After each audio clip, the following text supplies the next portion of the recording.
The New York Times, citing a public opinion poll, said Americans' views of China are starting to resemble their views of the Soviet Union decades ago. This may reinforce the hardline China policy adopted by the US government and vice versa. I want to say that China is not the Soviet Union.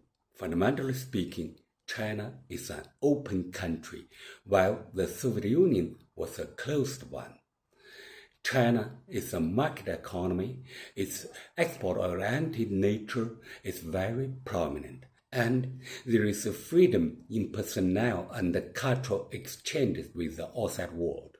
Back then, the Soviet Union and the Eastern European countries all adopted a planned economy, and the ordinary people could not travel to the West.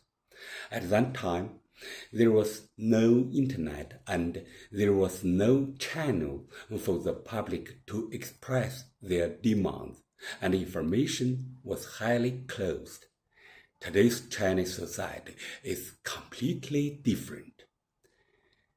Chinese people's views on the US are becoming more and more negative. But the hostility of the Chinese people is mainly aimed at the U.S. policy toward China rather than completely being opposed to the U.S. Most Chinese people support for or do not oppose easing relations with the U.S. It is the common determination of the Chinese government and people not to follow the Soviet path. The U.S. treats China like the Soviet Union, so its policies will be very inefficient, and there will be many idle and formalistic substances.